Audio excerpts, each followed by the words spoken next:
What's going on, everybody? Welcome back to the channel. Today, the Winnipeg Jets fall 4-1 to the LA Kings in a game that was very boring to watch. If you didn't watch it, if you were out, on your Saturday doing your thing, enjoying your weekend, I envy you. I should have just gone out.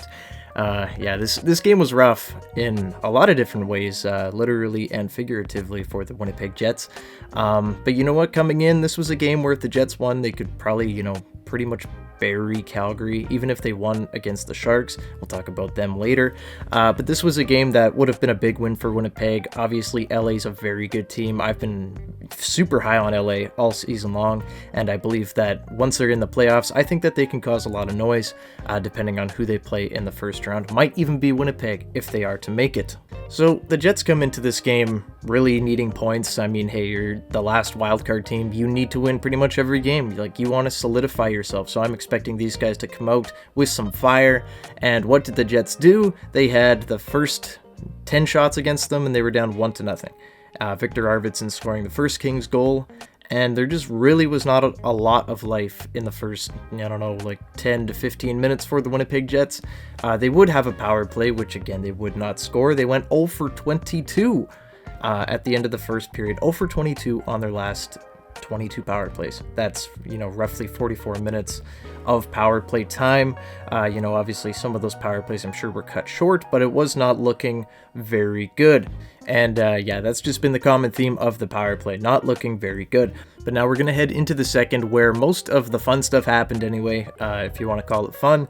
But the Kings actually ended up scoring to make it 2-0. It's Isaac Iafallo from a really rough penalty from Blake Wheeler. Thank you, Blake. He took his token tripping penalty of the game, and the Kings capitalized on the power play. Wish the Jets could do that.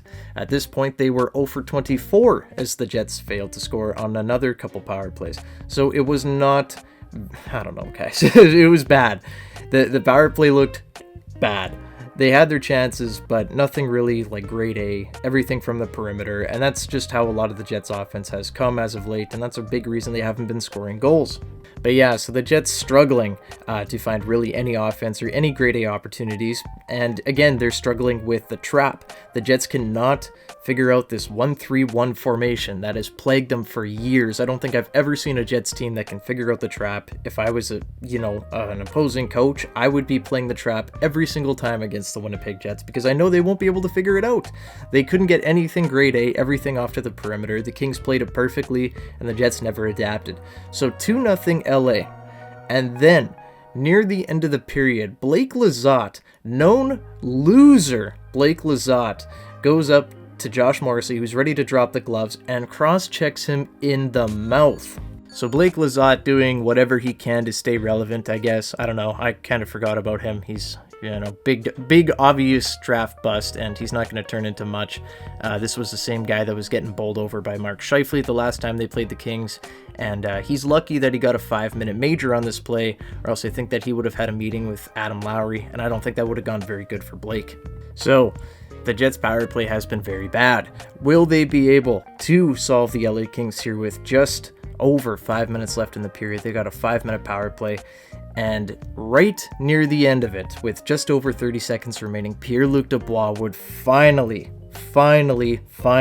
crack the case on this Jets power play. And on try number 25, they would finally score. So the Jets make it a 2-1 hockey game, in a game where they desperately needed to find offense. They desperately needed a power play goal. They needed to end this ugly streak, and they do there. So you know what? Heading into the third, I was thinking, man, Dubois looks like he looks hungry. He wants to win this game. It was nice to see. And what happened at the beginning of the third period? A Drew Doughty shot finds its way home. And just like that, the Jets are down 3-1, and they failed to find any sort of momentum for the rest of the period. At the end of the game, 4-1, Victor Arvidsson scores the empty netter. Game's already over, and Mason Appleton starts chirping the other team, giggling and laughing, and it's like, what the fuck is your problem? What are you doing out here, Mason? I don't know. That enthusiasm and, all those smiles would have been fantastic the first 59 minutes of the game, not when you're got 15 seconds left, obviously over, done with. I just hate that. Like, you lost, you played like garbage, shut up, get off the ice, and go figure it out for next game. Don't start, you know, chirping, giggling, and laughing. Like the intensity, but probably should have been done in the first, I don't know, 59 minutes of the game when your team actually had a chance to win. I don't know, maybe a little bit of a grandpa take from me there, but I don't know. If you're going to make yourself look like a clown, don't do it on TV. I don't know, just get off the ice, figure it out, and move on to the next game. But yeah, I don't know, little mini tangent there, but just little stuff like that really pisses me off.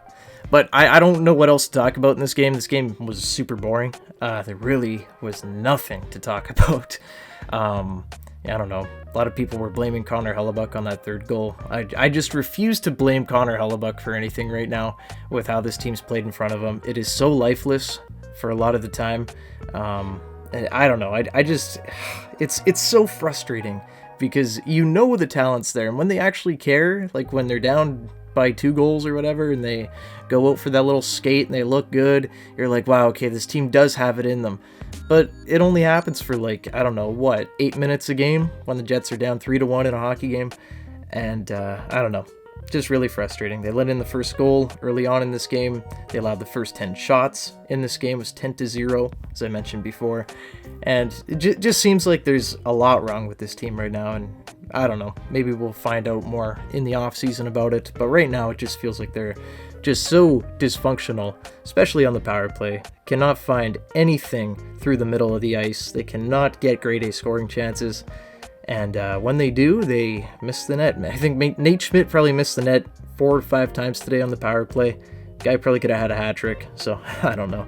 But yeah, we're going to move on from this LA game. Really wasn't a ton of fun to talk about or watch. But yeah, they will play the San Jose Sharks in their next game on March 28th at 9:30 p.m. Central Time. So the Jets have an easier opponent, but hey, they lost to the Sharks earlier on a couple weeks ago. I was in attendance for that game. Was not a fun time watching them blow that game in overtime.